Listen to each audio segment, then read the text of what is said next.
So thank you. I originally had a talk about autonomous TEs or trusted execution environments, but given the context of the conference, I decided to change it and talk about my book, and then I can give you a bit of a connection on how that's related to confidential computation and trusted execution environments. But thank you so much. Can you hear me okay? Is the mic okay? Yeah? Cool. It sounds a bit weird from here. This is the first time I give this talk at a crypto conference or crypto-related conference. I'm very curious about your opinions and how does this land on you. So a bit of background maybe on the book. This work started maybe about a bit more than 2 years ago, and it's a lot coming from research and activism that I've been doing around money, specifically around universal basic income or unconditional basic income, and also about debt cancellation. And so this is work that I've been doing prior with my friend and mentor, David Graeber, who's now passed. Yeah, this is kind of partly dedicated to him, this talk, and also to my partner in crime, Shang-Ro Fei. So this is the book, or at least a version of it. It's still in progress.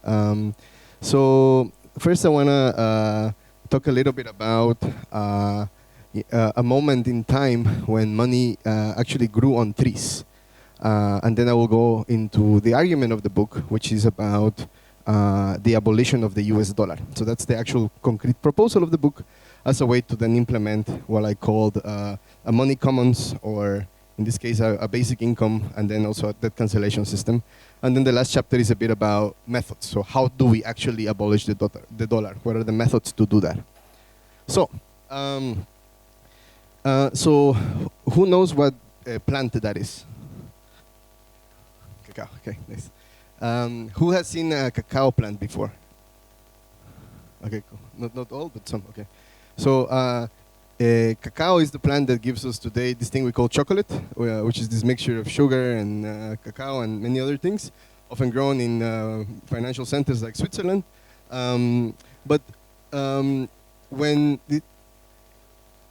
Before, let's say, the rise of the colonization in the Americas, in all of the region that is now considered Central America or Mesoamerica, so from the south of Mexico to Nicaragua,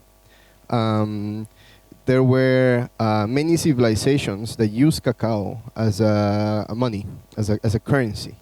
And so this was a time when money actually grew on trees. There were cacao fields that people would grow, ferment, use, and then exchange for imports of other regions. So, for example, the Mayan civilization would use cacao for rituals relating to death and also relating to sex. So cacao was often used as a way to build kinship relations between people. So say, you go to a new town, you want to trade some things, then, there is a wedding and you want to, give a gift to someone. So cacao was often used as a way to build bonds, but also to enjoy the social ritual together, also in moments of grief. When someone died, when an ancestor passed, cacao was drunk together as a way to deal with this sort of making and breaking of different kinship relations. No? And so in a way it shows you how money had a sort of an element of it that was in this situation erotic, in the sense of it allowed people to really feel and whatever sensations that they were going through, but in practice make new social ties and social relations that permeated the world of Mesoamerica for about 4,000 years or so. So from the Olmecs all the way to the what's called now the Mexica or the Aztecs. So the other interesting thing about it is that this was a living currency. So you cannot accumulate cacao forever. It lasts probably stored around 2 years. There are buildings for a specific cacao storage. So it was a money that rots. So it was a living money. So therefore it was also a money that would die. So you had to eat it effectively, right? So who can imagine today eating money, right? It's unimaginable in our current civilization, right? So I say this also to think about like to reflect back on our civilization and think about the type of money that we have created and how does that reflect sort of our current situation. So the merchants of Extra was actually the god of merchants, but also the god of cacao, specifically for the Mayan civilization. And it was interesting because many of these merchants will travel all around the region. There are cacao vessels that have been found all the way up to what is now New Mexico, and also south all the way to like Nicaragua, Costa Rica. So in so many ways, these merchants would travel around through what is called the snake roads. So roads where people would meet each other, have exchange, and really sort of bring more richness to their social ties by actually saying, hey, I brought these things from this land that don't exist here. I will exchange for you with this cacao. So we can make relations, we can make alliances between different kingdoms, between confederations, social forms that were not just like one thing. Like today, we have only nation states.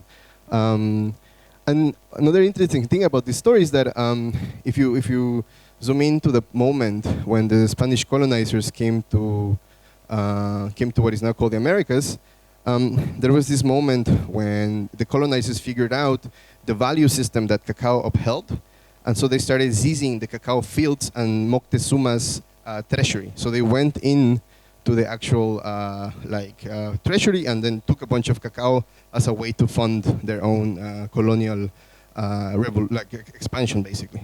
And so, unfortunately, then this was used. Cacao was then used as a way to tax people at like crazy rates that also contributed to the mass genocide that ensued and that we still have not recovered from. And so the lesson of this chapter is to say that the way in which we make money matters. The materiality of money in a way reflects back to us the values of our civilization. And so it's important how we make money, but also how we destroy it, how money is destroyed. This is something that it's important because, as I say in the book, we need to claim back this power to both create money, which is a power that today only states and banks have, and also to destroy money, which is a power that we can take through different forms of direct action. So, who here has held a dollar or used the dollars before? Okay, pretty much almost everyone.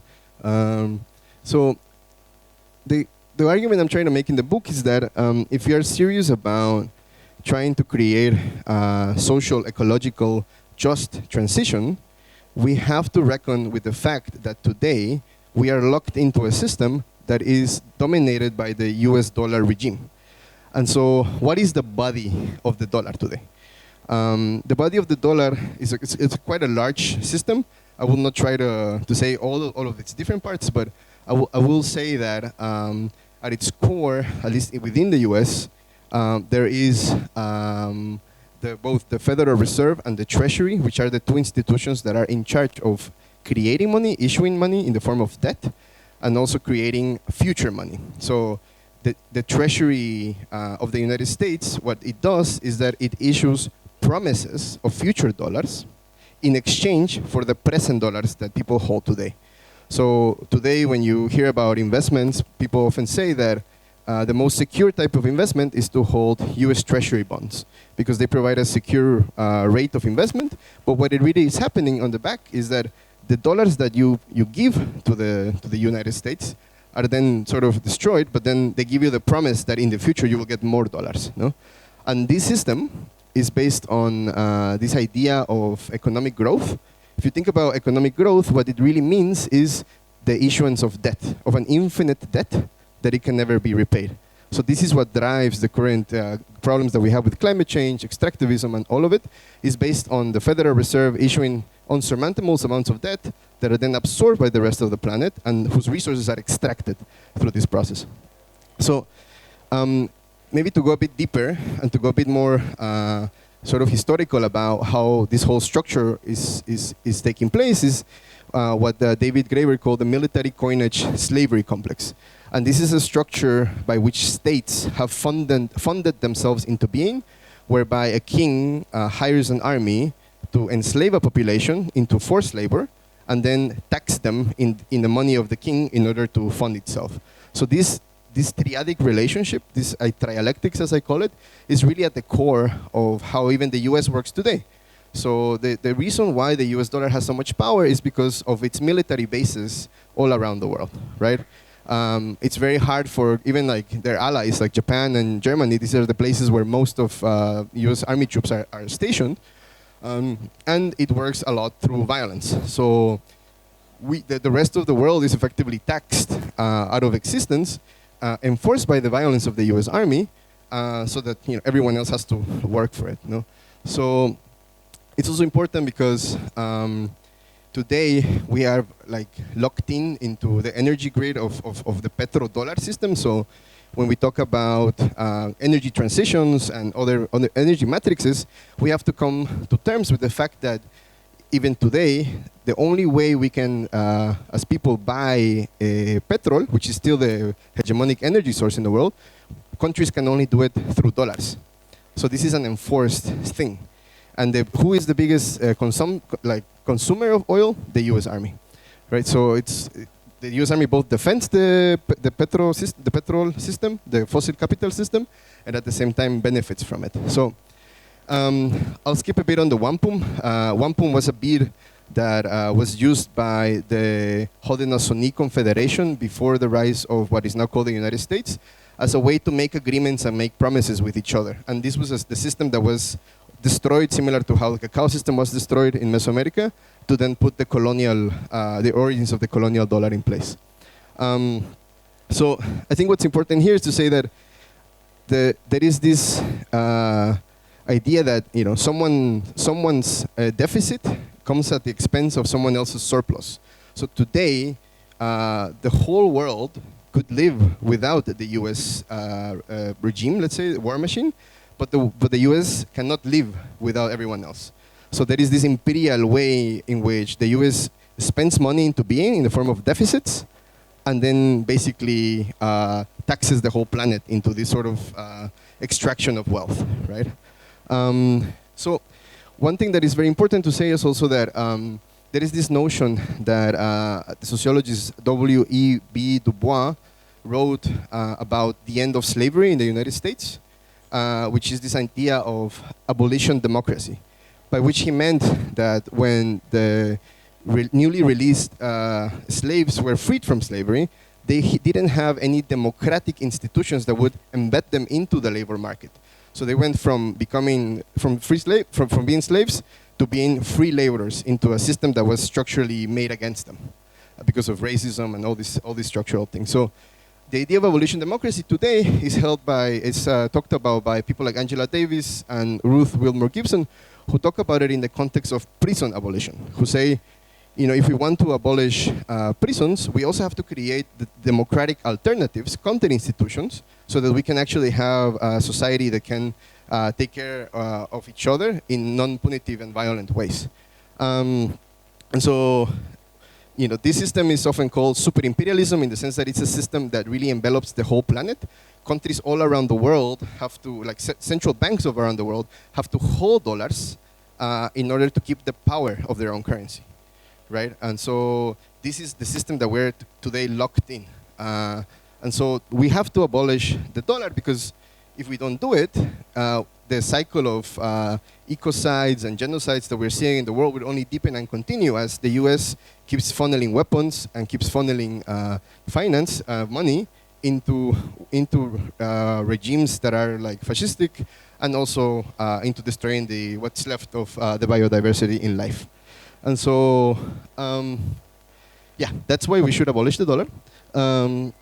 So then maybe also as a bit of like a theoretical background, since we're in a conference about the commons, there is this part in the book when I talk about this opposition of two systems of value, if you may, between the system of life, so how we reproduce life every day, how we take care of ourselves, take care of each other, how we take care of the environments that we're in, how life has this sort of autopoetic way of reproducing itself in many interdependent ways, and the system of value of capital, which is really based on this idea of money using money to make more money, basically. The famous MCM prime in the idea of you use money, you buy commodities in order to make more money, right? And so these two systems are pitted against each other. And this is something we have to reckon with. When I hear a lot of the conferences today, a lot of people are thinking about how could we use the so-called public goods or commons in order to make capital? But actually, this is not how it works. The commons are not capital. They are a social sphere that is created by a complex set of actors, not only humans, that allows for life to flourish in plural ways. Capital is the opposite. Capital creates monocultures through enclosing things that were before commons, making them into commodities, and then selling them for a price, including our own bodies, right? We sell ourselves for money, for wages, in order to live.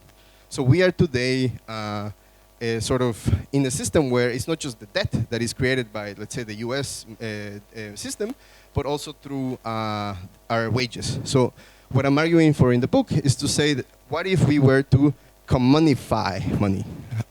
This is a word I invented, but what if we were to make money a commons in the sense of forgiving the debts, canceling the debts that today hold us into so much suffering in the world, but also in the form of what I call a liberatory basic income. So an income that is a representation of our a common share of the wealth of the planet without assuming private property.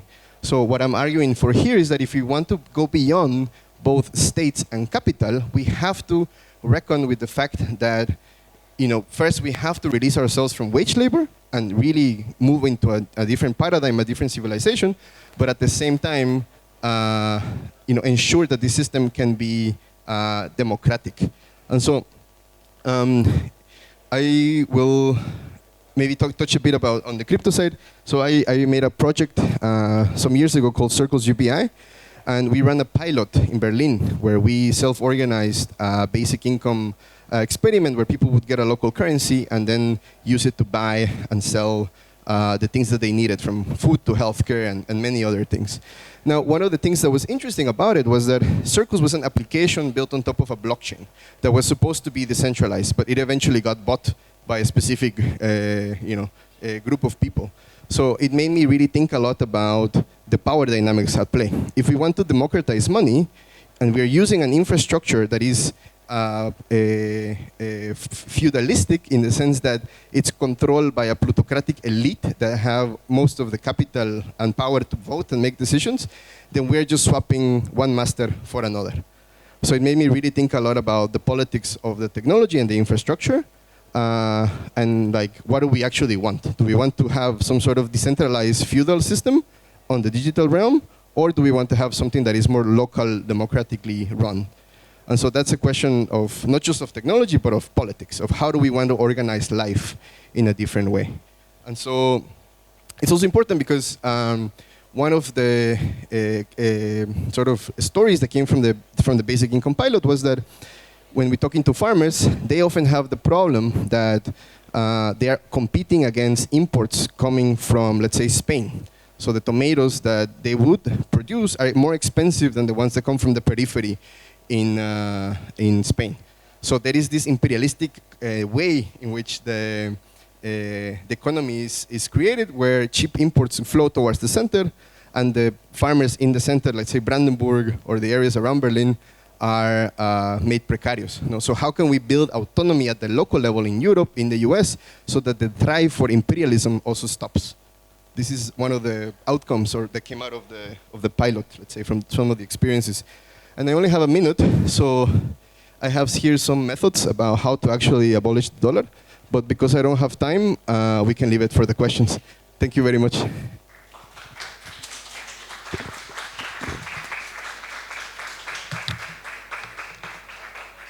Thank you so much. Hello. Thank you so much for your presentation. Very insightful. Now, in the beginning, you mentioned, or you kind of assumed that there are nation states. Yet, when you look at which places in the world, which territories, to use a more general term, are the most subjected to the United States dollar power and imperialism, then these are oftentimes subnational or quasi-national jurisdictions, such as, let's say, the Marshall Islands, or really small places that kind of are bullied into a free association. Now, these places contribute to the power of the US dollar by having like a gray area where money can come in and out, so that the legitimacy of the United States dollar is held up without kind of infringing on the integrity. Now, how would you like translate this system that is built on or for a large economy onto something that is much smaller and much more secluded, where you have to rely on exports and imports coming in?